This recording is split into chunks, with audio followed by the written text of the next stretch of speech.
Blog Talk Radio.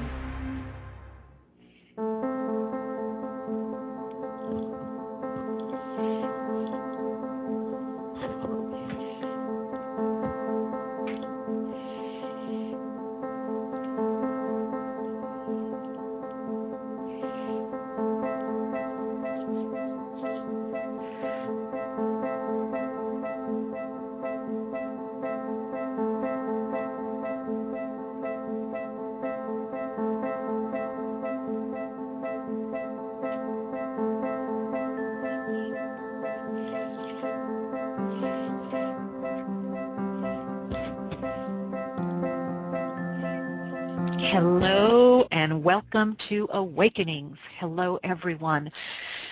Welcome to Awakenings. I'm your host and, as I also like to say, your co-pilot, Michele Meiche. Thank you so much, all of you that have tuned in or surfed into Awakenings. I see people already coming into the chat room as well as online to listen. This is part of the converging flow, that place and space after the harmonic convergence, after the harmonizing of the late 80s. This is where we converge, people of all walks of life that are awake, awakening, and taking this awakened state into their everyday lives and living. I want to welcome all those that are listening live via Cosmic Dimensions Radio as well, and welcome to you that will be listening to the archives later. I get a lot of wonderful emails and comments on the Awakening segment for many of you that are able to catch the show live, that listen to the archives via Blog Talk or iTunes and the other podcast stations. And some of you prefer the archives, I've heard too. So I get emails, I prefer it because it's uninterrupted. I can just listen, and relax, or I listen while I'm in the car. I put it on my iPod. I've gotten emails with some people who've been listening to Awakenings while they're working out on their iPod or hiking. That was last week I got an email from someone that said it's good material for hiking, so in the Santa Monica Mountains. So I love it, and that's what I love about technology, the mind of God expanding so that we can stay connected not only to the people that we love, the situations that we love, the activities that we love, but we can also stay connected to the activities and people in situations that are more life-enhancing, that really support us, inspire us, which is a lot about what today's program is about. Those of you that may be just turning in for the first time, we've got somebody, Loves Angel, is saying, in the beach, great for lazing on the beach too with your iPod. Yeah, there again, yeah. I mean, I love it. Just think of this. We're able to be in different locations and connect with each other, have meaningful connections, and we're able to be in these different locations and listen to this great information, great guests, great insight and feedback, and a lot of times just when we need it, we hear what we need most. If we put that call out there, if we put that intention, if we have that intention, we do get the help that we need and the assistance or the guidance or the direction. And sometimes it may not come from somebody verbally or physically right there in front of us. It may come from a book, from a CD, or a podcast. So I'd love to welcome the guests that are here. Some of you may be tuning in for the first time, and I want to share a little bit about Awakenings. Awakenings Radio hosts dialogues and interviews with spiritual teachers, healers, conscious experts, visionaries, awakened leaders, authors, just conscious beings and conscious people of all walks of life that are taking this awakened state into their everyday living. Awakenings reflects the balance between spirituality and science, and it's a place for guidance and support to guide you through the shifts and changes of these universal, individual, and collective awakenings. Awakenings is a place where you can align to the shifts of change and get the insight, the information, and the tools to assist you on your path of awakening. And Awakenings also, we explore the challenges in this process. And you can find tools here, insight information through CDs, workshops that the guests are having, or perhaps myself, or you get to really choose what you right for you and what interests you, what supports you on your path of awakening. And those of you that are really in the succession of awakening, that you realize that you're becoming more and more awake, more and more aware, those of you, a lot of times, what this program can help do is help keep you on track and help give you new insight or confirm what you're going through. So sometimes we're already awake or aware. You know, I know sometimes in my practice I get people saying, oh, I already went through that, or I should know this, or I've been so long on the path, or I'm very aware, I'm very intuitive, and why do I feel this way? You know, what's going on with me? And we all have dips. We all have times where we want someone to confirm something for us. We need that confirmation, and that it's not a reflection on consciousness or awareness. It's, you know, otherwise we wouldn't need anybody here, right? We would just do it all ourselves, and it'd be a whole different game, if you will. But because we do need people, and it's fun. It's not out of a neediness. It's out of growth and being aware of different perceptions, you know, taking in different points of view, different understandings. Many times we get just that information or that insight that completes what we need or adds that added piece, or perhaps, you know, like I said before, confirms.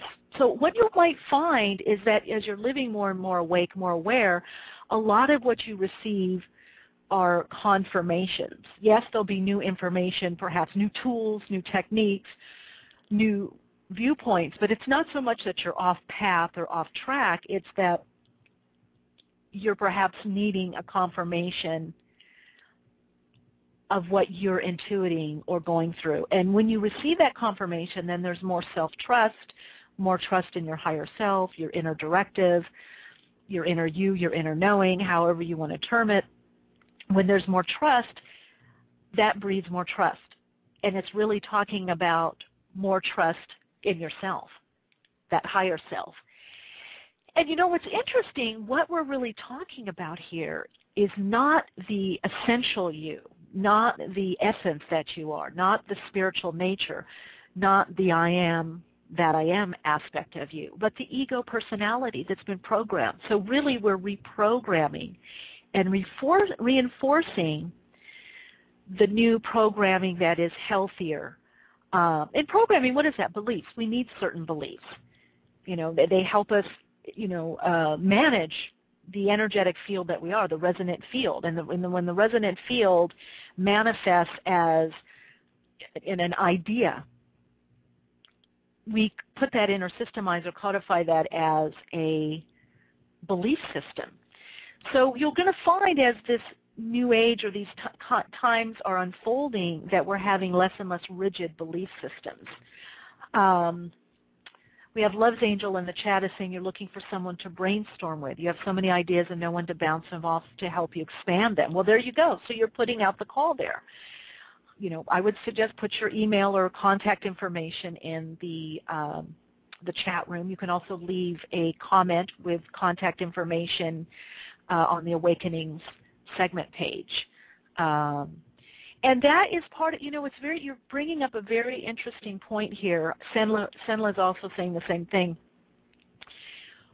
Part of what happens, and I'd love to get your feedback on this if you want to call in at 347-539-5122, or you can comment in the chat room, which was named by Reiki and Tammy, renamed as a Sacred Space of Empowerment Room.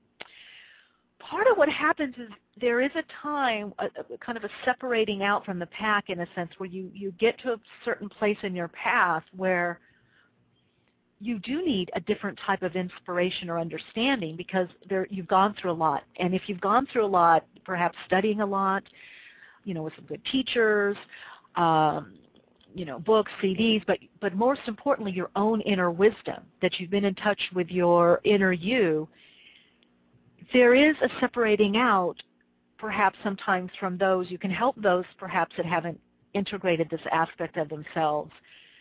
But for the ideas and the confirmation and as you're saying, as we're hearing in the chat room, the bouncing off of ideas and the expanding on where you're already at, you need a buddy. You need that, what we'd say perhaps in the corporate world, that collegial support, that you're at a similar level of understanding, not in a pejorative way or putting anyone down, but in a way that says, gosh, I kind of went through all that already, or I'm not in that mindset any longer. And you can be supportive of those people. And it's not to say that they don't have something to share or offer, but you do begin to seek someone that perhaps has the similar resonance or energy because they've traveled a similar path or a similar distance of understanding. And again, it's not literal. It's not about how far or how many years. It is a level of intention perhaps and understanding. I know I hear from a lot of people saying that, certain things just no longer resonate or inspire them, or they're not focused on. They have a different focus now.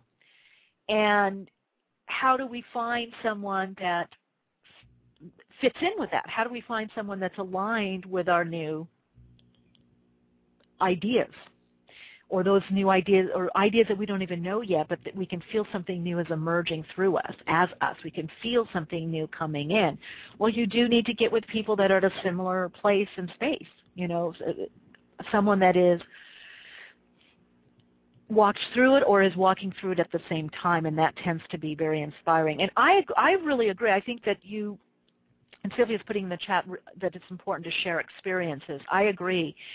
Because there is something that when you're going through something, whether a challenge or an opening, a new understanding or a new awareness, and you're now looking around at your world differently and you're saying, oh my God, this is so different. How do I explain this to somebody? I'd love to know if someone else has gone through this, and if so, how did they handle it or deal with it, and how did they integrate this new awareness into their life? So you do need to find somebody or be open to and put the word out that you're open to those spiritual playmates, those buddies. There is a time, too, when we move beyond struggle and strife into realizing that things are just of persistent effort, and that we're going for that which is most life-enhancing, and that we're going for the spirit of life. And within that, we're at a vibrational frequency of play. We're in that meditative state where we want playmates, create mates. There's perhaps less draw. Even if there's challenges, it's a different mindset or a different understanding to what we are going through. So I agree with you that all in the chat room, what you're saying about this. Again, those of you that are new, if you have questions, if you will type them in caps in the chat room, I can see them more easily. And then also to call in to listen or call in for questions of our guest. The number is 347-539-5122, and if you press the number 1 on your phone, then I will get an alert that you have a question. Today our guest is someone that many of you know. I've already gotten emails and correspondence from Facebook. Oh, great, you're having Dr. David Hawkins on Awakenings, and people will be tuning in very, very intently. Today our guest is Dr. Hawkins, who many of you already know. He's an internationally renowned psychiatrist, physician, researcher. But most importantly, he's a pioneer in the fields of consciousness, research, and spirituality. Now, he writes and teaches with this focus. He teaches from a unique perspective, an experienced clinician, scientist, but also one that is really evolved and evolving on a spiritual path. For many, he has become one of the great modern mystics of our time. Power versus Force in its third printing has reached so many, and yet now the information in this spiritual metaphysical classic is even more prevalent and needed to help map the time of transition and change. It's a wonderful tool for this. So I'd like to welcome Dr. David Hawkins to Awakenings. Hello, Dr. Hawkins. Thank you for inviting me to speak on your program. Oh, thank you so much. I'm just really feel blessed that you were able to take time out of your busy schedule. It seems I'm rereading your Power versus Force again, by the way. it seems like even now, your book and the information in it, and the information as a tool, though it was relevant before, is even more relevant with what we're going through individually and collectively. Are you finding that as well? Well, the impact of the book Power versus Force and all the books subsequent to it was how to tell truth from falsehood and delineating a scale of levels of consciousness so that you could calibrate the relative truth of any speaker or a public figure or a person's history or spiritual teachers. And so it was a great boon to mankind, who has been sailing along like a sailor without a compass for the many centuries, you know. Yes, very true. Well, we depended on logic to help us. The Age of Enlightenment, you know, the great books of the Western world, was using the intellect as a guide to truth. So that was a great jump forward in mankind, but he still had no capacity to really differentiate essence from appearance. So the import of the book is it differentiates what a thing appears like and then what it actually is, you see, and what it really calibrates, what they're really up to. You know, you can take a politician, he sounds like he's going all for his country, and then you find he calibrates about 190. He's been lining his pockets at our expense. You know what I'm saying? Yes, so exactly. It takes the bloom off the rose. So, yeah, it's a very amazing discovery. I discovered it really by accident, by observation, and then it evolved into many, many years of research.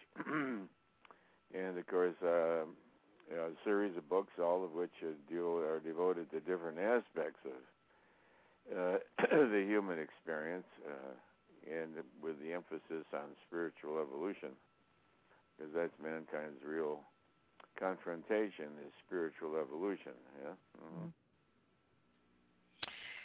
Now, Dr. Hawkins, and I know many, you know, we have a lot of listeners that have or from obviously very, very familiar with your work, you know, read your books and listened to you before.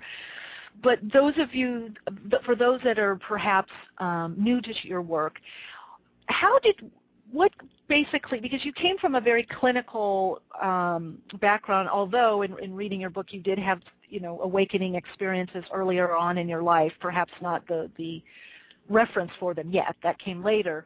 But what do you feel guided you to go in this direction on your path? What do you think was the main impetus or focus for you? Well, my own inner spiritual experiences were quite profound and totally transformative. Mm-hmm. And that was the main trigger. You know, I was born already at age 3. I remember awaking to the reality of my own existence and confronting, you know, was existence or non-existence the primary reality? Right. I remember reading that. Yeah. Yeah. I mean, I remember I was just a small kid, but I remember it hit me very hard. Then I had a far more profound experience as a teenager in a snowbank in Wisconsin, where I crawled in to get out of the terrible wind. And I cuddled into this little hole in the snow to get out of the wind. And the next thing you knew, I was in a space of infinite peace and infinite love beyond all description. And the most profound thing was this love was not different than that which I am. Yes. That which I am was shining forth as the radiance of divinity, and I realized the presence of divinity as the self with a capital S was, and it was beyond all time. That which I am existed before time began and will persist after time ends. That was a total, complete knowingness. and transformative, and that's really what affected the rest of my entire life ever since, was that profound experience. Mm-hmm. Well, yeah, and it looks like from that, and I know when I read that, because I had a near-death experience at 4 and then again at 28, so I remember that. I thought, but the way that you wrote about it, I read Course in Power versus Force, you brought the words, and the feeling. I could feel the feeling in the words brought me back, and I said, that's what it is. It is that profound love, that profound oneness, that profound sense of safety. And I remember you saying also in the book that it was your father, it was your compassion, which really touched me. It was your compassion for your father that brought you back. You know, that you knew that he would not do well with your crossing at that point. That would be very difficult for him. Yeah. Now, it seems in your earlier life, the part of your past, so moving into psychiatry and being a physician and then later a researcher, so it seems that you always knew you were to help people or to help mankind. And would you share with us, was that just an inner knowing of I want to help, so I'm going to go in this direction of being a physician? Well, I was very attracted to being able to heal animals. You know, I always had great compassion for animals. Once I see their suffering, I would have been happy being a veterinarian too.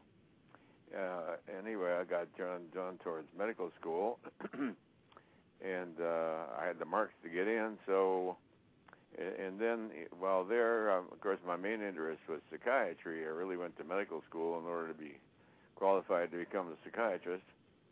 And I was interested in relieving people's inner distress. Their mental distress is more profound and more pervasive than physical. And relieving man's psychiatric, psychological pain and suffering, you know, depression and anxiety and fear, was very meaningful and satisfying to me. So I practiced psychiatry for 50 years. That's a long time. I have the largest psychiatric practice in the United States. At 2,000 outpatients and 100 employees, and oh my gosh! And we drew them from all over the world, and people came from all over the world because we used innovative, modern techniques long before they became, scientifically fashionable. Science is limited to the level of the 400s on a caliber scale of 1 to 1,000, and spirituality is 500 and up. So I was profoundly interested. I noticed in the clinic, we had a lot of doctors working for us. I noticed that some had much higher rates of recovery than others. It turned out that those were spiritually more evolved therapists, and their caringness for the patient made a difference in the rate of recovery.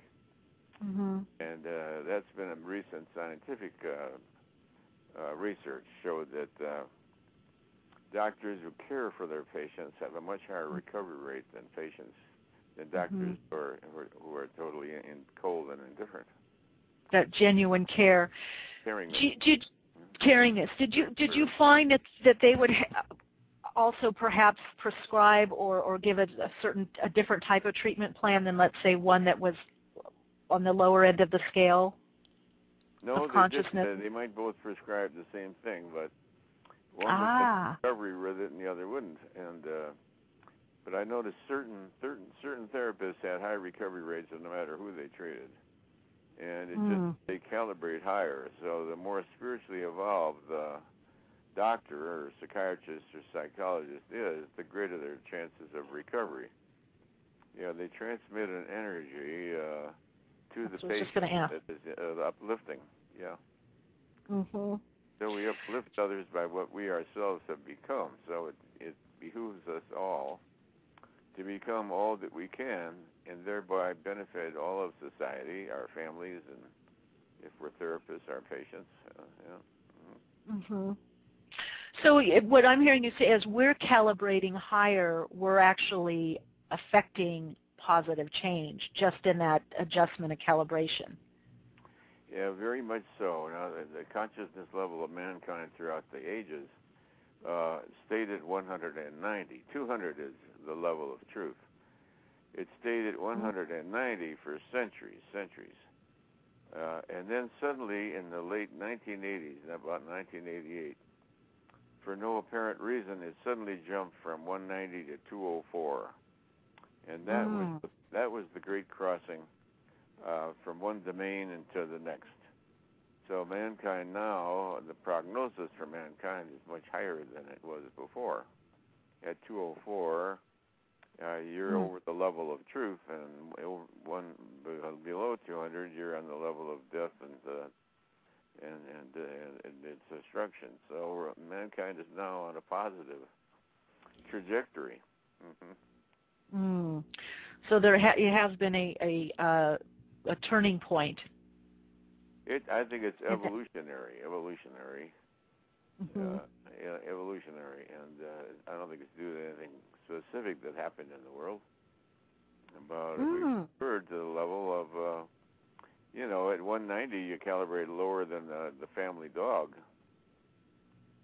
Wow. You're safer with the family dog than you were with most of mankind up until the late 1980s. The family dog, I got one sitting right next to me now, calibrates at 255. Very safe to be with, very loving, very caring, very responsive, very affectionate.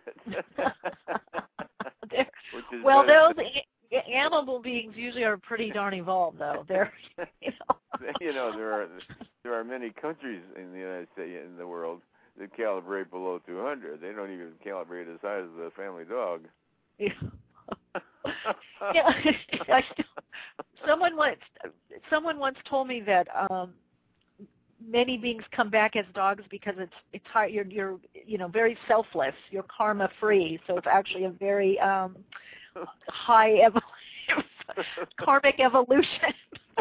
I'd like to be our family dog. She has the life of Riley, I tell you. That's right. That's what I'm saying. I said. I told this friend. I said, well, it depends what house you incarnate in. Oh gosh, definitely my dog. I think one sign of evolution is caringness for pets. I think people who care for pets and love animals and love the animal kingdom are already quite spiritually evolved, because what they love is life in its pure expression. And you're safer with somebody who loves dogs than with people who don't love dogs. And there are certain cultures that are the main cause of war and contention and strife in our whole world now, that put down caring for pets. Of course, also for children and women. But out of them comes attack and killing. And so. Now, do you think it's interesting that you mentioned that about specifically dogs? That do you find there's a correlation that with us calibrating higher as a whole in the mainstream consciousness, that you now have more interest in dogs, more? I just read something the other day about how more airlines are letting them even sit in the seat. With it, they have a little harness.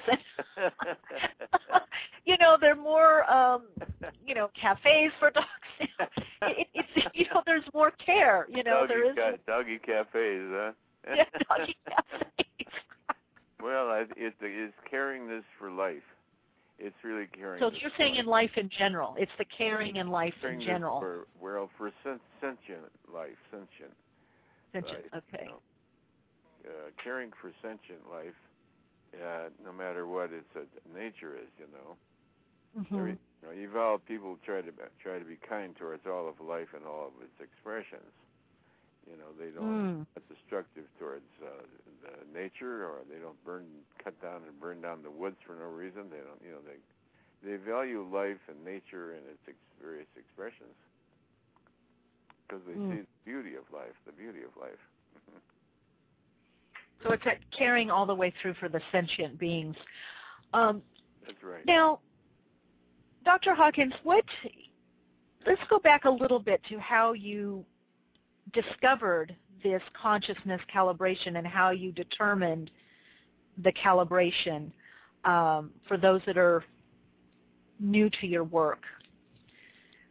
Obviously out of a lot of research, but how did you happen upon being able to, I guess, quantify and qualify? Well, I came to the awareness. It was during a lecture on kinesiology, and he pointed out that negative things, when you hold them over your solar plexus, make your body go weak, and positive things make it go strong. And I said, wow, I almost fell over. And then I instantly got the inference of it all. You don't have to touch your solar plexus with it. All you have to do is look at it and look at it. And you can say, this thing calibrates over 200, over 300. So a calibrated scale came into my mind. Obviously, some things are more negative than others, and some things are more positive than others. So naturally it came to my mind, a scale, calibrated scale, just like the temperature out. You can say it's hot, well, how hot? So I just thought it'd be nice to have a point of common reference. So a calibrated scale proved to be very useful and, verifiable by constant research all around the world. It's in use all around the world. All the books are in all the major foreign languages in the world. And we give lectures all over the world, and it's in use everywhere, Korea and England and oh, yes. Yeah. And you said at the top of the show, it was, I think that's so relevant now to this, is that to be able to tell, where somebody is really at, what are they may be saying certain words. Yeah. But right, and I think that is so important right now, especially with the flood of information that's out there. People need a tool, something to use as well. What is really going on here? What's the true intention? What's the true level of consciousness? Because that's going to determine motive, intention, and motive. This is especially true in the world in which we're dominated by media. And the media, how to make a thing look very nice and very truthful, and then when you calibrate, you find it's completely false. So the main problem man has is glamour, the energy of glamour. Yes. So a thing gets glamorized. Now it seems so important. It's on the television news around 24 hours a day for a solid week, and something that's truthful gets skipped altogether, and something that's untruthful gets, all the energy devoted to it. Like I was interested in the Sotomayor, testimony, and the first thing I said to my wife this morning, let's see what she is. She's integrous. I said, she sounds integrous. She sounds convincing, and she's you may not like some of the things she said, but she as a person is integrous and intelligent and calibrates quite well. Did you calibrate her? Yeah, no, she calibrates quite well. Did you? Okay. Yeah. No numbers. Okay, that's good. That's integrous of you. No numbers, but just that she calibrates well. That's good. Yeah, there are people that are very popular, that calibrate very low. They're supported by big money, and they'll lie through their teeth. So in today's world where you're dominated, you don't know what truth is. All you know is what's presented most convincingly in the media. And the media are very clever at how to present a thing so it looks positive. You swear it was true and integrous, and then you calibrate it and you find it's all fakery.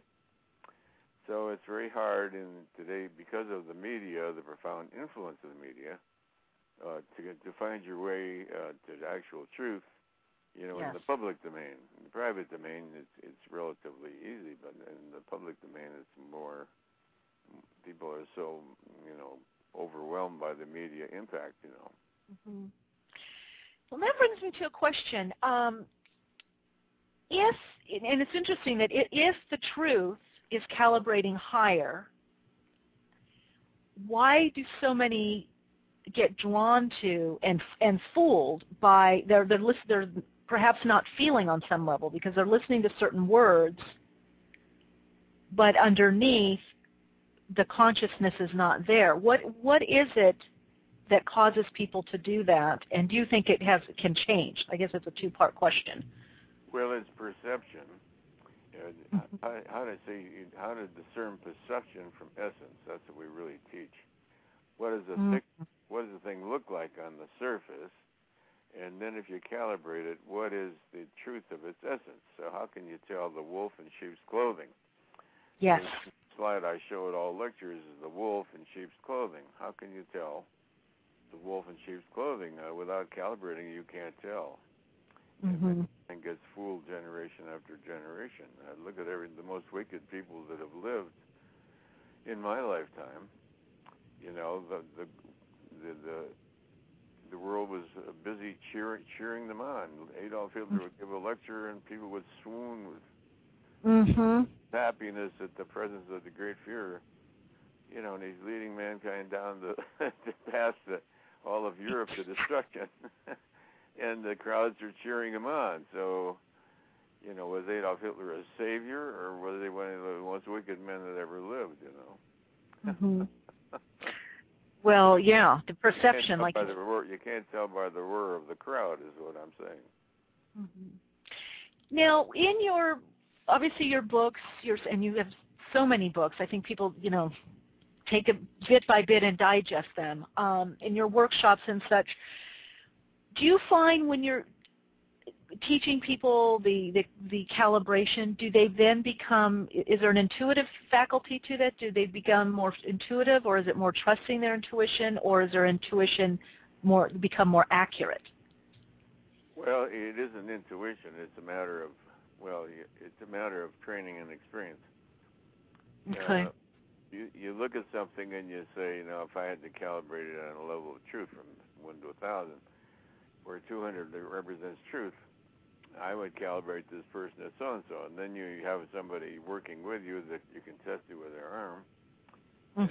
The arm and say, this person calibrates over, you know, if their arm stays strong, over 200, over 300, over 400, until you find out what the exact number is.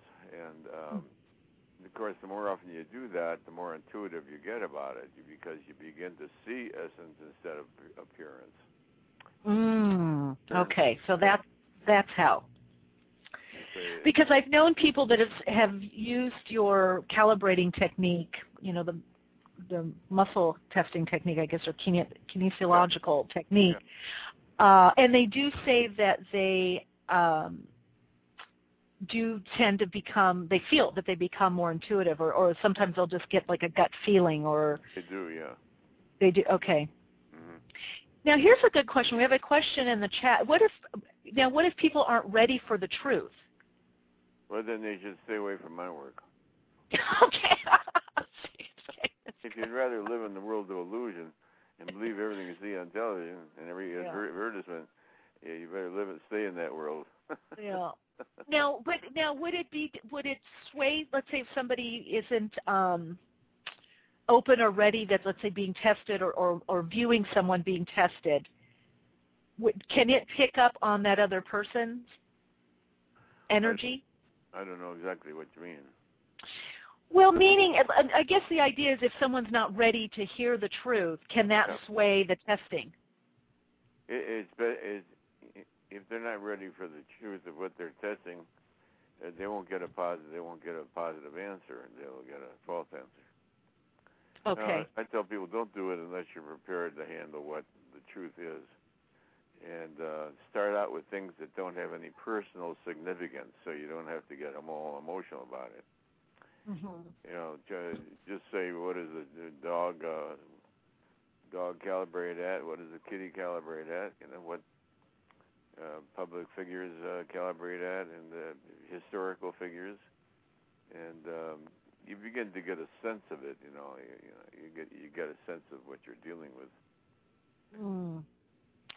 And then we had another question from Vina in the chat room. Does your mood change your calibration? Does your what? Your mood. Like if you're not in a good mood, or so like if you have PMS days. I guess if you're feeling down or depressed. No, it shouldn't. It shouldn't change it. No. Okay. So really, what you're talking about, Dr. Hawkins, with the calibrating, you're really going beyond the emotions. or the emotional body. You're going into the essence. So in other words, it's not predicated if someone has a bad day or a good day. It's independent of emotions, and it's also independent of personal opinion. You know, somebody's the savior of mankind, and you find it calibrates below 200. So you realize you've been taken in by appearance and glamour. Yes. The book Glamour is a very important book to read. By Alice Bailey? Alice Bailey, I think. Yes. Alice Bailey wrote it. Alice Bailey, yes. And we are in the glamour realm, yes. People get, it stops the aspirant on the path. Also, we're getting feedback. Is there any, speak a little louder? I don't know if you can turn the volume on your... as loud as you like, yes. You can, okay. Well, the secret of it is glamour. In other words, what you think you see out there that looks so appealing, that appealingness is something you project onto it. You think it belongs to what you're looking at. It's actually an energy that you project onto it. You see a Cadillac and you say, "Oh man, isn't that gorgeous?" And the desirability is something you project onto it. You project onto it a sense of desirability. You know.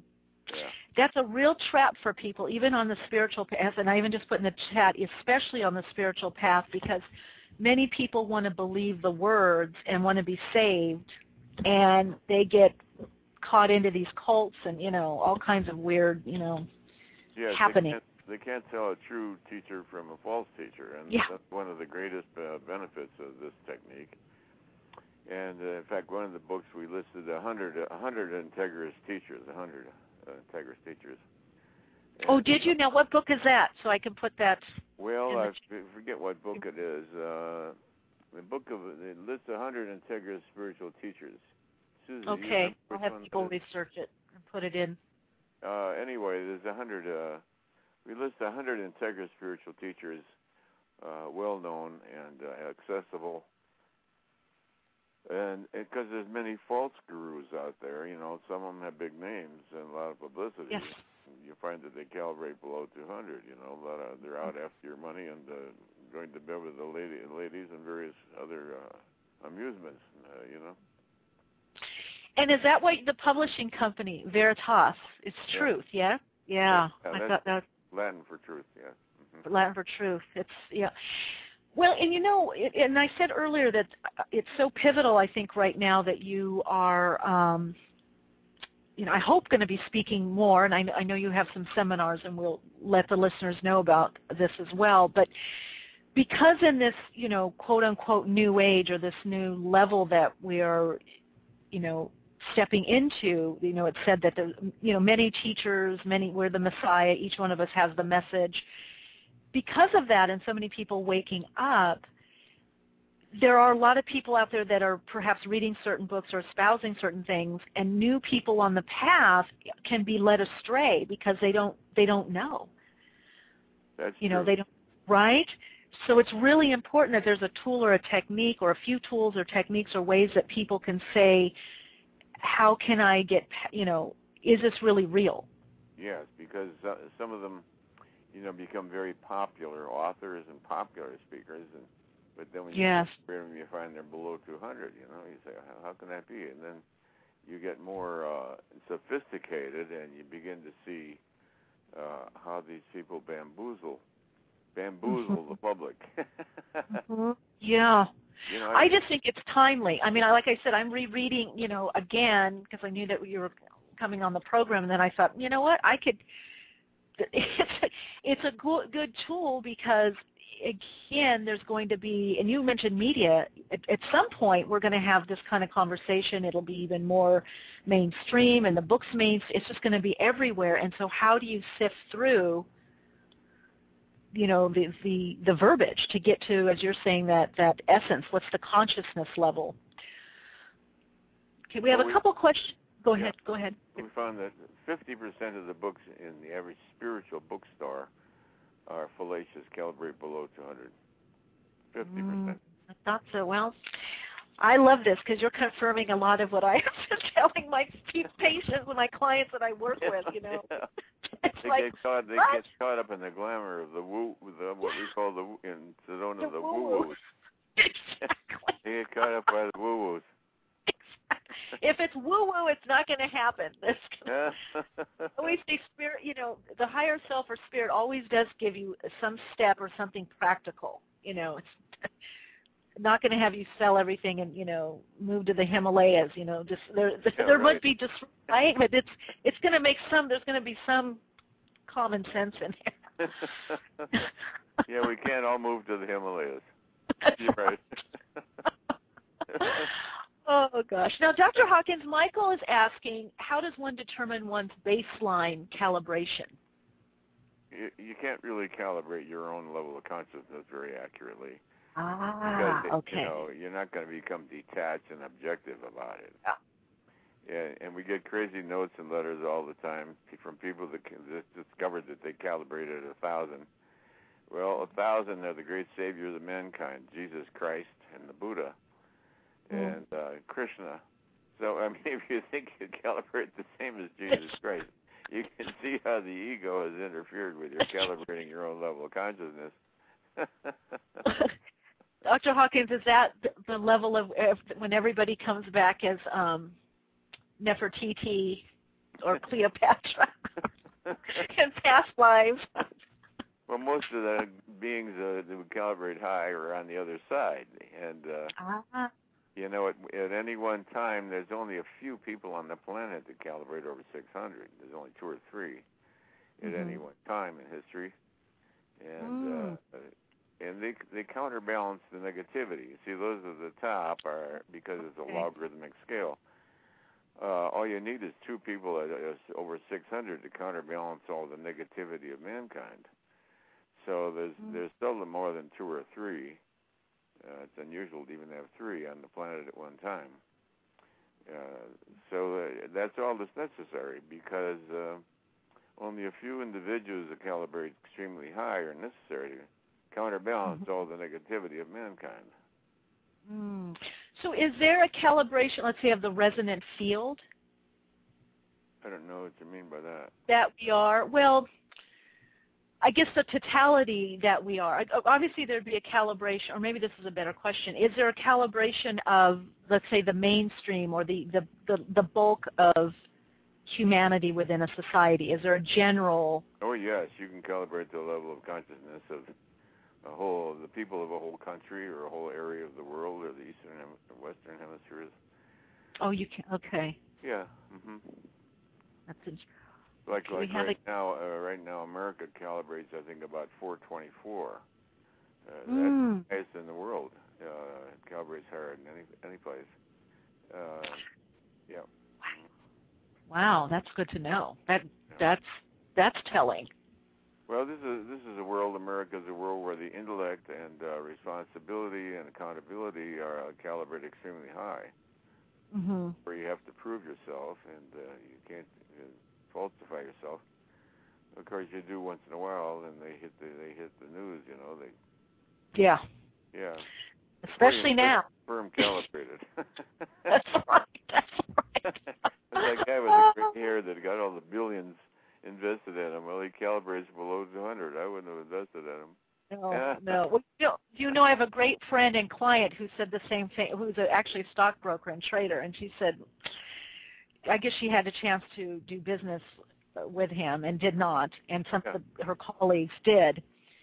And she said, no, when it's too good to be true, it's too good to be true. When it's too good to be true, it isn't, huh? That's right. That's what she said, yeah. Oh, gosh. Now, we've got a caller here, area code 989-835. Hi, you're on the air with Awakenings and Dr. Hawkins. Yes, hello. Hi, Dr. Hawkins. How are you? Good. I was just calling. I didn't know if maybe I could get a little help in the area. I've been pretty much suffering from depression and anxiety all my life, and I'm just having a really hard time in general with feeling kind of overwhelmed in my life and things like that, and I just didn't know if you had any advice or help or... Okay, and first of all, what's your name? I'm sorry, my name is Kelly. Oh, hi, Kelly. Okay, go ahead. So I need to ask you a question. Do you take antidepressants? Yes, I do. All right, and are they working? I would say not a whole lot. Maybe a little bit, but not a ton, though. Well, if you're on the red end of depression, it should help a lot, because a great deal of depression, it has to do with brain chemistry. I always tell people stop eating sugar and sweets, because functional hypoglycemia is the biggest cause of depression there is. Do you eat a lot of sugar and sweets? Yes. Yes, you do. All right. All right, I'll tell you one thing. Stop sugar and sweets, and your depression will clear. Wow. It's the cause of about 95% of depression. Wow. You stop sugar and sweets, because functional hypoglycemia is the biggest cause of depression, as well as anxiety attacks. First thing to do is stop all sugar and sweets. You can, and what you do is you switch over to fructose. Fructose is fruit sugar. Go to a health food store. They've got fructose sugar, candy and cookies and various things like that. That will not cause hypoglycemia. So the first thing to do is cut out glucose and sucrose. Cut out sugar and sweets, and satisfy yourself with the health food store with fruit sugar. Now, fruit sugar does not cause an insulin response and does not bring down your total blood sugar level. So first cut out sugar and sweets, and then you'll find that your antidepressant will work fine.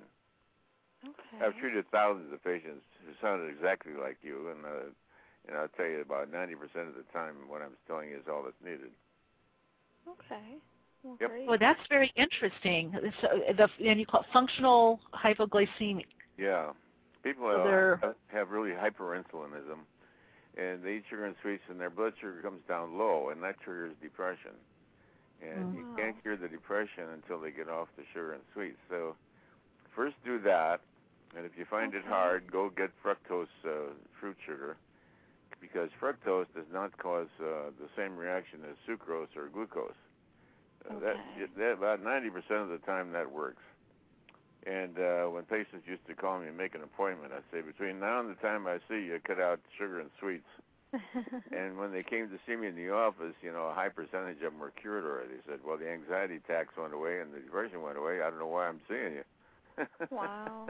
Now, I have a really bad addiction to Coca-Cola regular. So how should I go about tapering that off? There, bingo. Bingo. Yeah, you can get sugar-free Coca-Cola, and it tastes exactly the same. You can't tell the difference, and do what I tell you.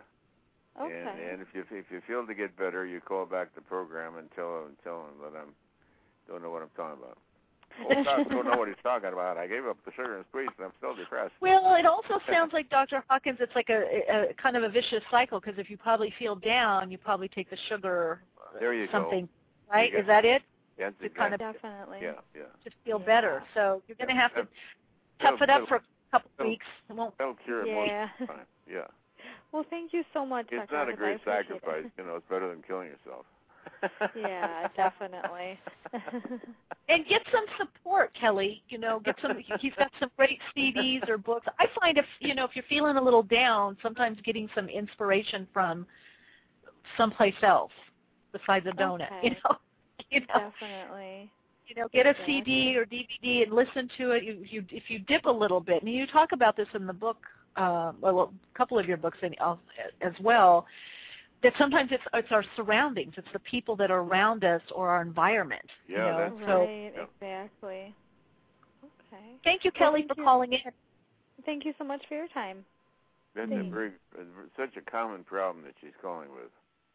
I must have treated thousands of patients, exactly that same syndrome.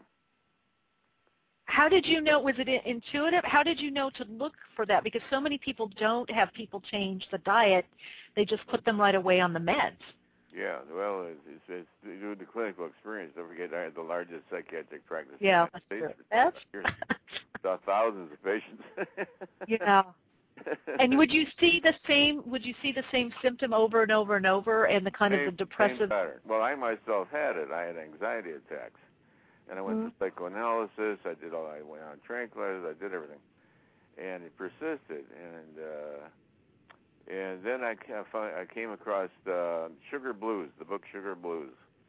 And I read Sugar Blues, and I said, "My God, that's me." I gave up sugar and sweets, and anxiety and depression have never recurred.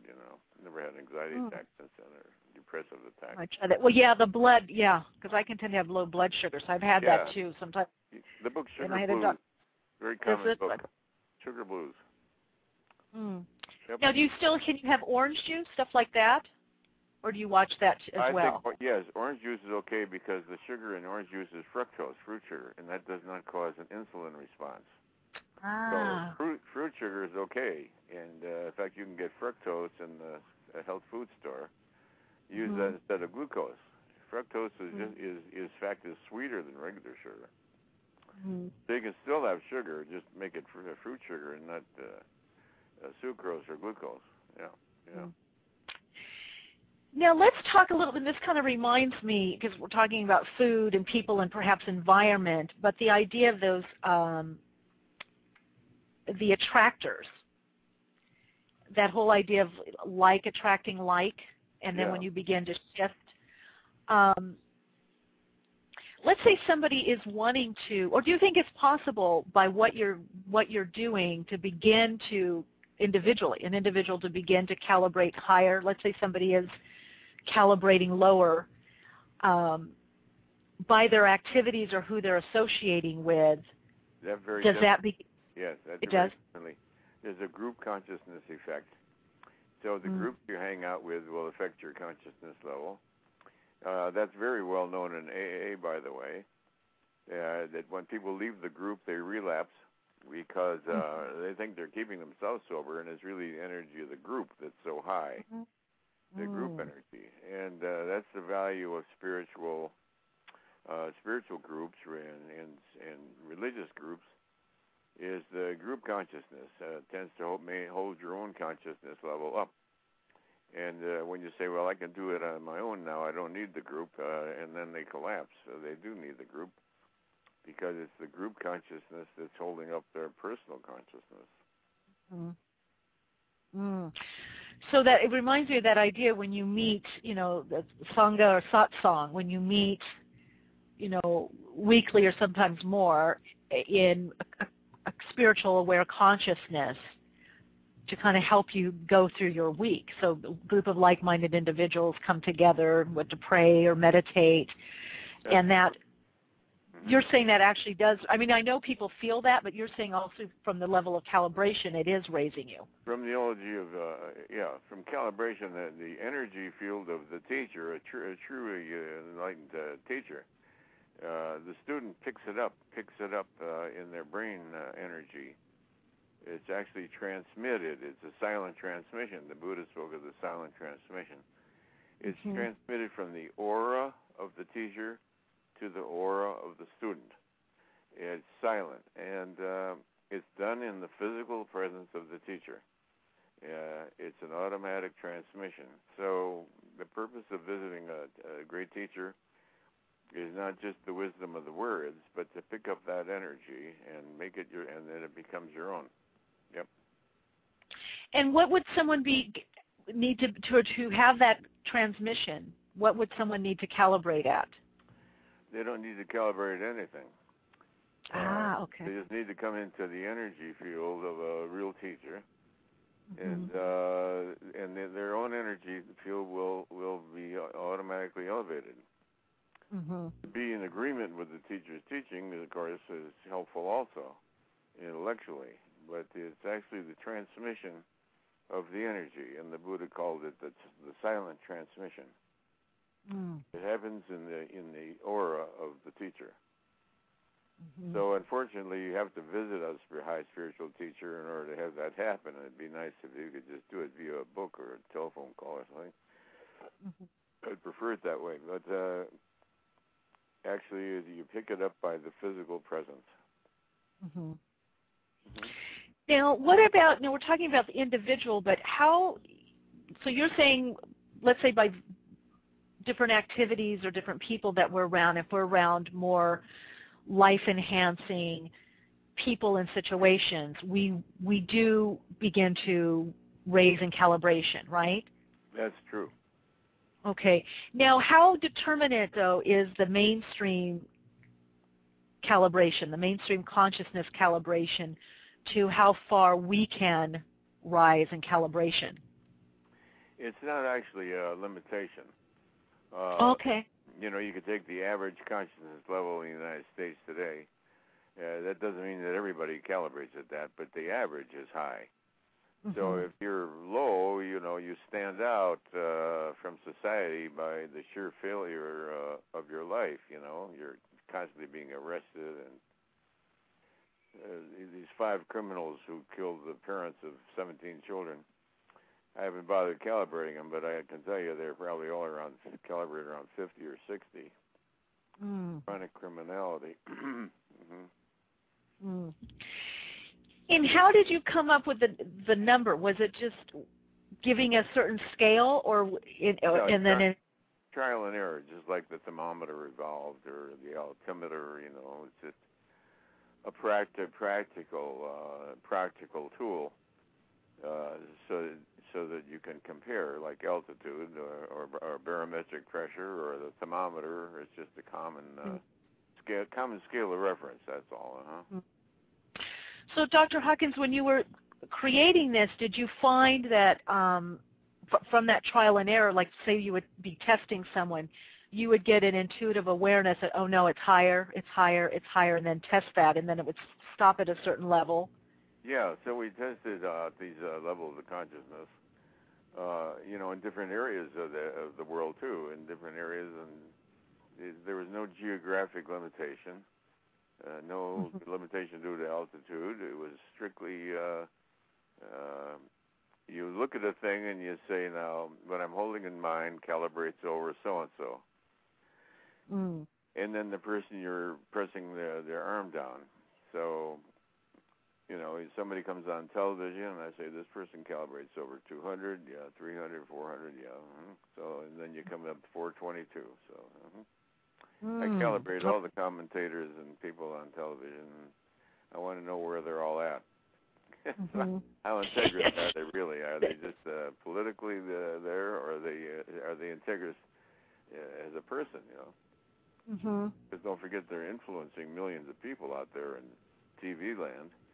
So that's right. Important because they're influencing the belief systems of millions of people, so it's very important to find out are they integrous or not, and what do they calibrate at. Now, do you find if they're, let's say, if someone's calibrating lower and you know that, it sounds like you wouldn't. Let me ask you: would you be still negatively impacted if you know that they're calibrating lower? No, if you know they calibrate low, then you're on your guard. And just about what they're saying, see? You know, if Sotomayor calibrated at 120 or something, I'd say, well, she's lying her teeth off up there in front of the Congress.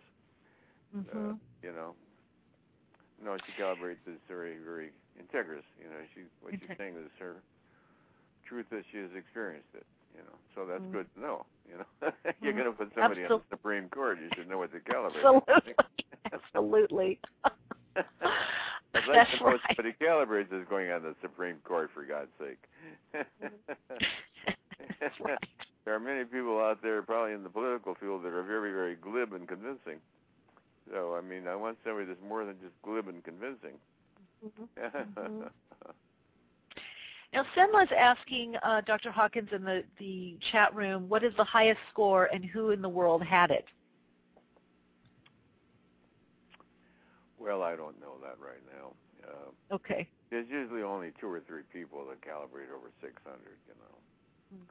And so it's just because you said earlier those that are closer to the 1,000, 800 to 1,000 are, you're saying, are not. They had.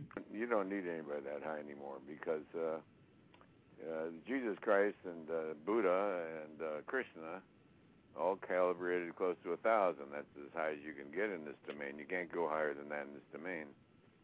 I mean, you're talking about earthly domain. You know, you're not talking about the levels of the heavens.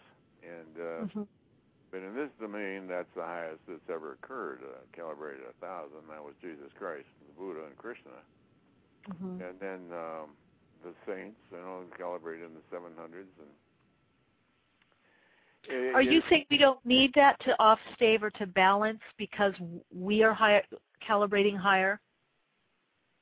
really, they influence society because they set the paradigm of reality that lasts through the centuries. Jesus Christ, lived 2,000 years ago, but what he declared to be the truth, the Sermon on the Mount, is pretty much prevails as the whole framework of integrity and spiritual reality and truth 1,000 years later, 2,000 years later. I don't know what the heck the year it is right now. What year is it? Yeah, whatever. All right, 2,000 years later. So he's so powerful, he set the paradigm of reality for thousands of years in the Western world. Well, the Buddha did the same thing in the Eastern world, and Krishna did in that world. And so the paradigm of reality has already been laid down, sufficient for mankind. You don't need to calibrate over 1,000 to be a successful, happy human being. If you calibrate 300 are very successful people. A lot of the people that, are the great leaders in the whole industry is only calibrated in the 300s. That's enthusiasm and confidence in yourself, and the great leaders in our society only calibrate in the 300s. The 400s of the world are the intellect. Mm-hmm. The 300s, you can build great baseball teams and great industries and General Motors, and that's all you need is in the 300s. Mm-hmm. And when you're calibrating higher, is one of the components that you are perhaps able to have more tolerance for others or their viewpoints and working more in cooperation? Well, the higher you go, the more you're compassionate. Compassion becomes more and more predominant. Mm-hmm. So you have compassion for those who are more limited. It's obvious that they're limited. I have these 5 guys or 6 guys who killed the parents of 17 children. It'd be very easy to hate them, but you can see, all you have to do is look at them and you can get where they're coming from. The lowest strata of the slums in some big city, you know what I'm saying? Where they come from, they're just normal people, you know what I mean? You always steal, you never pay for anything unless you have to. Right. If you can steal it, what do you want to pay money for? They lived according to a whole different code of ethics. You'd be stupid to pay for money that's for something you could steal. I mean, that'd be dumb, wouldn't it? Why pay for a car when you can steal one? Yeah, when it's go out and steal whatever car you want. That's a determining factor, right? Well, in their world, that would be considered stupid to spend big money for a caddy when you can go out and steal one. A good car thief can run out and come back with a car in about 20 minutes. Mm-hmm. Don't take long to steal any car. No. I've seen that happen before with an alarm going off, and the owner across the street, he was getting, I guess, a stereo or something put in and went to ask questions. And I had and he couldn't get across the street. Oh, it was awful. And I said, that big, great use of, but the alarm worked, but, I'll tell you what I used to put on my cars is a disconnect switch. Oh, yes. Your battery to your ignition. You run that through a switch that you put secretly under the, where you can reach from the driver's seat. You can't start the car without throwing that switch. Yeah. Well, the average thief doesn't know you got a cutout switch. That's right. The garage can put a cutout switch in for $50. Nobody can steal your car unless they know about that switch. Yeah, but then they have to fiddle, and apparently it's like 20 seconds. They're not going to look, and they're just. They say the hell with it. They go to the next car. So I don't, I leave my keys in the car all over the place because I throw the disconnect switch. Nobody can steal it even with the keys in the car.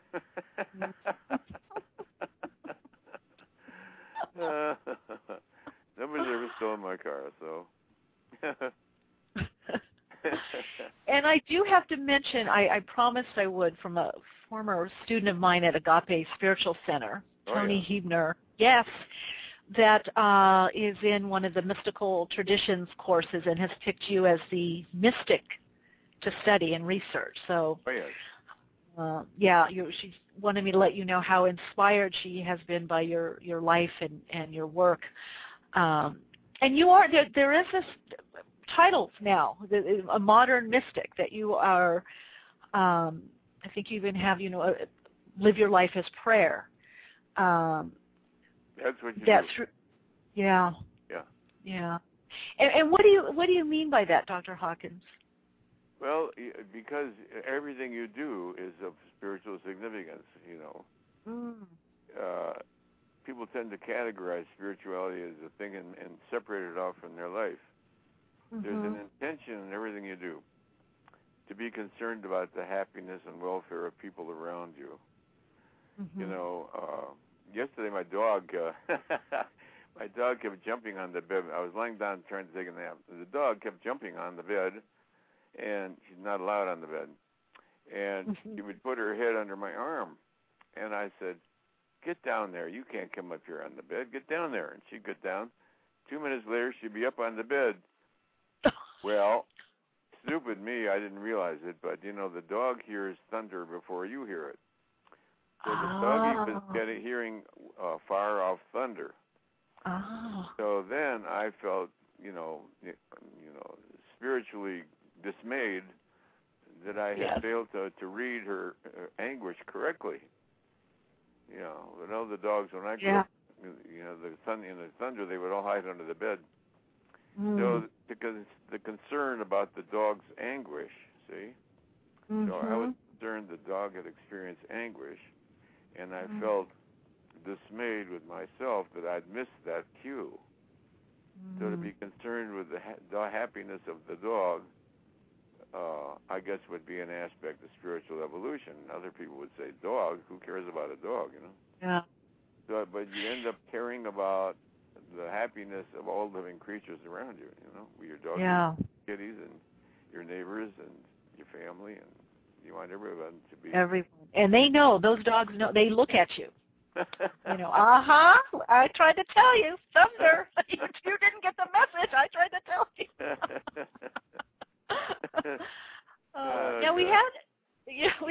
They do, don't they? They give you that look, and they know. I'm sure you could easily train a dog to discern the difference in over 200 and under 200. Oh, yeah. Easily tell you who's wicked and who ain't. Listen, I have learned from my little dog Yoshi. I call her Zen Doggy. She knows people. People that are because I live near the beach, so people that have been overly drinking, she bends her little shoulder and walks away. Oh. Someone that's good. Oh yeah, she just. And I watch and I go, that's what I'm. People that you could see it coming, whatever it is, whatever the drama is. She just dog or people. She doesn't get involved. She shirks her shoulder and goes the opposite. She's got an inner booze meter. That's right. Booze or drama or a kid with sticky fingers, people that want to pick her up, she moves to the side. Yeah. Well, no drama, trauma. Well, you can train dogs to discern, so many things. I'm sure they can discern that. Yeah. And they can sniff out a criminal. They can sniff out a criminal. Yeah. Oh, yeah. Yeah. Now, we did have a question from Gail. She's asking, what if you're living or if you're calibrating at a certain level and you're living with someone that's calibrating lower, is that going to affect you? Well, statistically, it's likely that it will bring you down, yes. Okay. It doesn't have to. And if you're spiritually very committed, one with care can see where the traps are and refuse them. But for the average person, a person who is considerably lower than you will pull you down eventually. Yeah. Yeah. But I like what you said. You said, or our responsibility, or if we're aware enough to see and not go in that little trap door, as you're saying. Well, I think the clinical experience is that the person who's lower will tend to pull the other person down. Okay. The other person is making sacrifices because they're valuing the relationship. Mm-hmm. And so they're going to sacrifice areas of their own life that they wouldn't otherwise, Mm-hmm. So it really does go with environment, and you talk about that in the book with finding those that are, more supportive, more life-supported, as you put it, that there's life-destructive patterns and life supportive pattern people. Yeah, people are supportive of evolution. So a person could be lower, but they could be striving to reach a higher state. So the fact that they value it takes away the negative impact to a great degree, you know. Okay. So again, we're going with that intention or the integrity. So even if they're lower, you're saying, but they're aspiring or supportive. If they're aspiring to the higher, and you're aware of what their attraction is, and you resist the temptation to be that way yourself. You know, I used to have a wonderful teacher and mentor, Dr. D. Hahn, and you know, when I was first on the path, I was really upset that, you know, I thought, I was doing well until I was around certain people. And I was upset that they it wasn't rubbing off on them, so to speak. And he would say, you know, it's up to you because you're the one studying. You're the one training. You're the one that knows. You're the one that knows better. So, you know, essentially I'd go in the trap like you were saying. And I kind of then realized, in a way, the more we know, the more responsibility we have not to get pulled into certain games. It's not always easy, but you know, ignorance is bliss. They may not know. You know. Yeah, the book Games People Play is a very good book. I forgot who wrote it now. Games People Play is a really great book. It's very useful for spiritual evolution too. Because it increases your awareness of interactions and the hidden motives that go on. So to become spiritually evolved, you also need to become psychologically more aware too, you know what I'm saying? Got it. The self-development, that's any good teacher will have you do. Yeah, any good teacher will have you do that. Now, Dr. Hawkins, winding down here, unfortunately this has been just chocked full of insight and inspiration. And I've got to tell you, I wasn't going to mention, but I just have to. It's tickling me. You know, where I record the program in my studio, every show, and I don't know what it is, my little dog Yoshi always goes in another room. This program, she is sleeping right next to me. Oh, she's a cute little doggie. Yeah, so Your doggy love. I'll transmit doggy love via you. I guess you have been. You're the only guest she's done that for. So I'm looking over there. I can't believe it. She's relaxed, and so definitely you're transmitting to her. Cute little doggies. Oh, they cheer us up. You know, I think doggies make humans happier, and in return we care about them, and so it's a positive interaction both ways. Amazing beings. I wanted to get your perspective on, because you've done so much research and inner and outer, you know, and been living this path for quite some time, being very spiritually integrated and aware. What is your insight and understanding of the times that we're in right now, that we're co-creating? Well, the times right now are, you know, has to do with the evolution of consciousness. Now, consciousness itself has evolved because I think that's the divine intention. You know, man once calibrated at 70, and then at 90, Neanderthal man, and then the Cro-Magnon man, and then Piltdown man, and then I forget what her name was, a couple of million years ago, and so mankind as a race has been gradually evolving. The hominid race has been evolving. So man is still evolving, and at the top of the evolution are the spiritually aware people of our generation, and they are the spearhead of a new generation of mankind where everyone is going to be spiritually more aware and more evolved and more kindly and more thoughtful and more considerate. And where setting off atomic bombs just to flex your muscles would be an abomination. I mean, can you imagine what some of these countries are doing right now to intimidate the rest of the world? I mean, there's no love involved, there's no integrity involved, it's intellectually stupid. But so that's the downside of the current human evolution.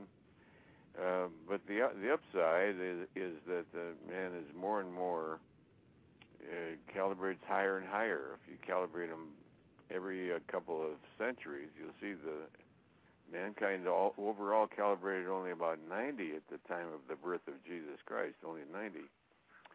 Then when I started doing spiritual research, it was at 190. And then in 1988, it suddenly, for no apparent reason, jumped to 204.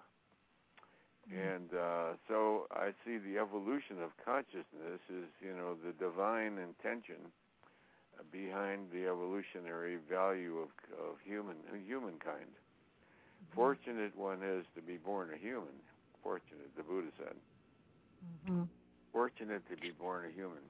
Even more fortunate it is to have heard of enlightenment.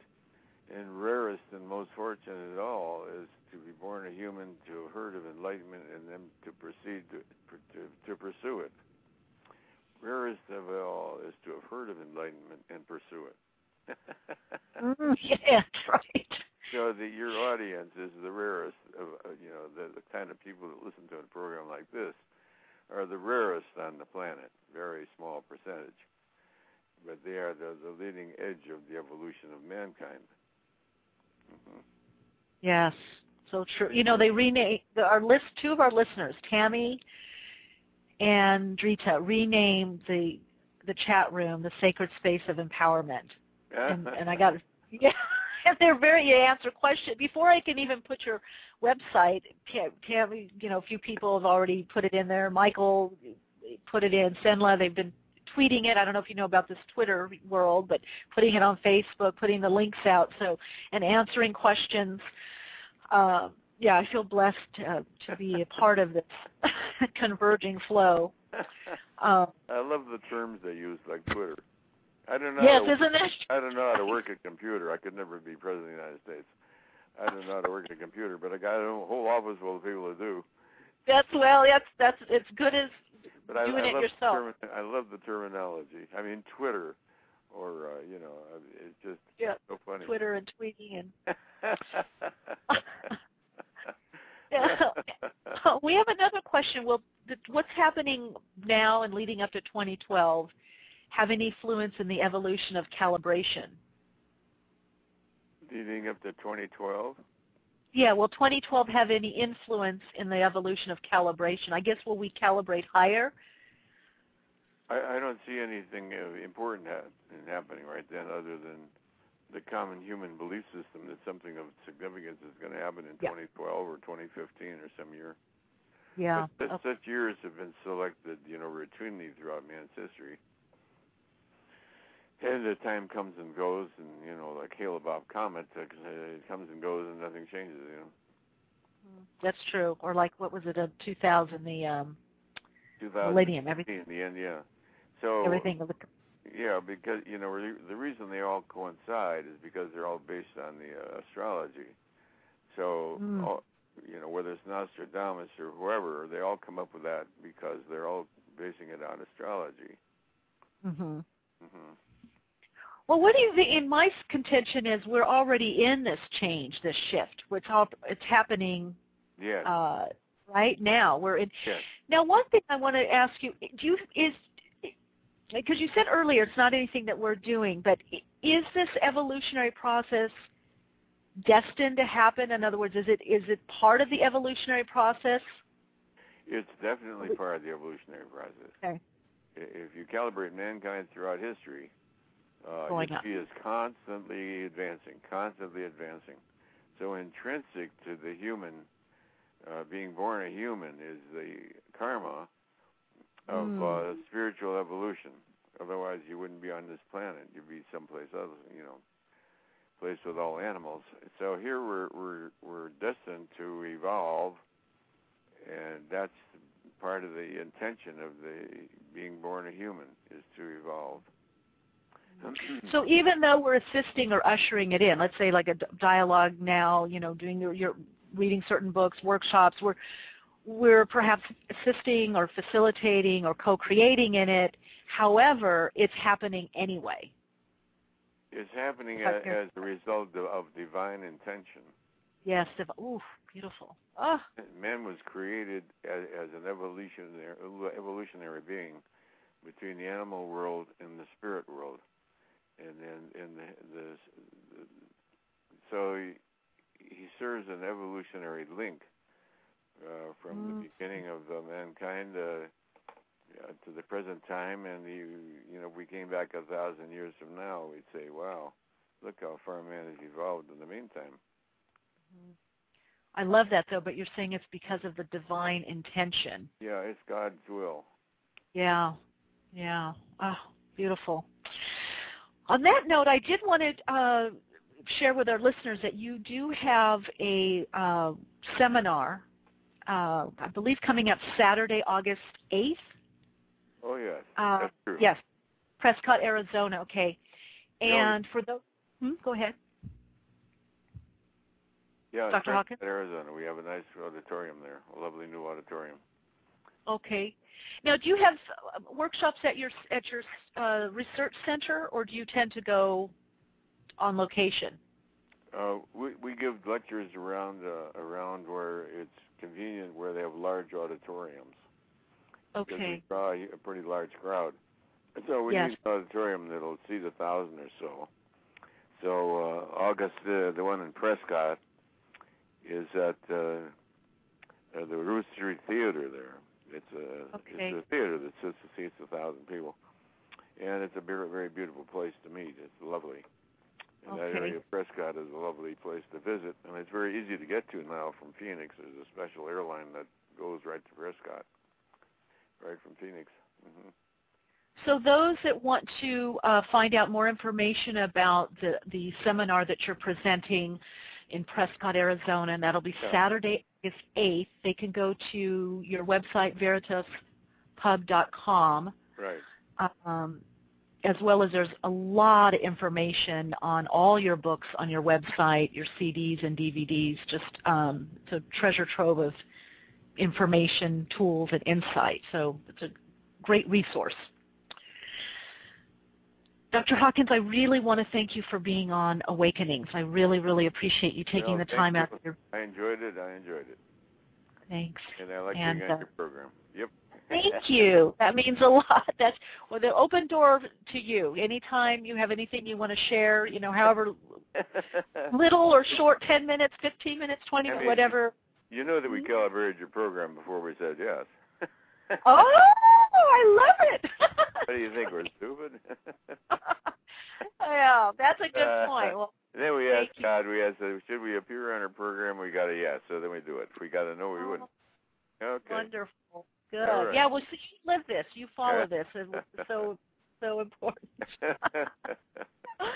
Well, say hi to your wife, your little doggy, and I wish you well, and we'll be in touch. Much peace. Thank you so much. Thank you. Bye. Bye. And thank you, listeners, participants, for being a part of A Little Place in the Converging Flow. I really appreciate all of you, your questions, your insight, your feedback. You are what makes Awakenings very special and a place where people can get the insight, the information that is needed and necessary in this individual time of shifting and changing to assist in the collective. So until next time, go out, shine your light, share your insight, and keep awake.